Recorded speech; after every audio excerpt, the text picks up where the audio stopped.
We've got Tee Up Tuesdays, and I have joining with me today Kevin Kisslinger, who is the Director of Instruction, a PGA Pro with Golf Tech.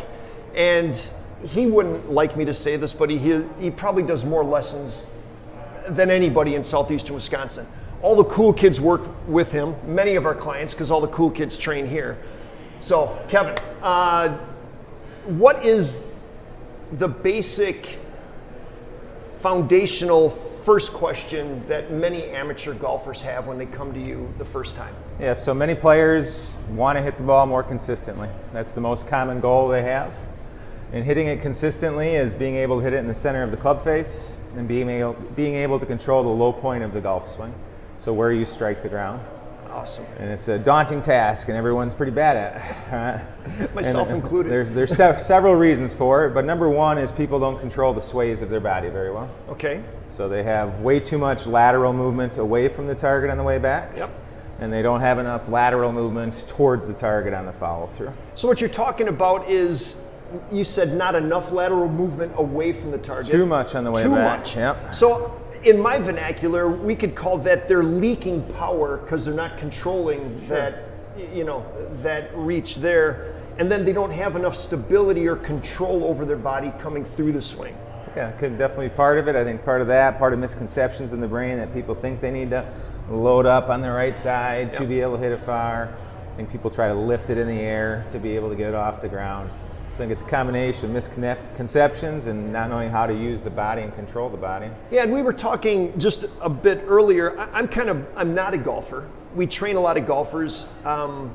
We add strength, power, mobility, stability to them in the gym, and that gets translated when they come and work with you on specific skills. But I'm kind of blown away by the complexity of the golf swing. Yeah. You know, all sports are about routing ground forces and then expressing them someplace.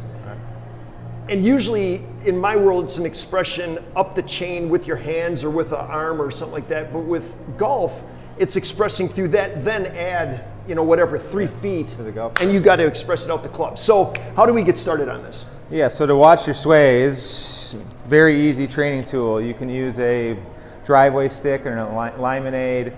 You can use a pool noodle. And once you get in your setup, just put something against your side. And just do some practice swings taking the club back. And if you move away from that noodle, that's going to be too much lateral body movement. And so the first part is you just want to practice, and as you turn, pivot your hips in place, watch that your left hip stays against that noodle.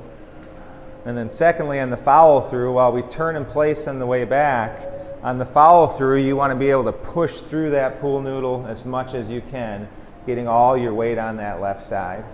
So it's a really simple drill to do at the house, wherever you are, but you can also bring this to the range and put this up, put it in your golf bag, make sure the golf bag's far enough away that you don't hit it, stay attached and push through.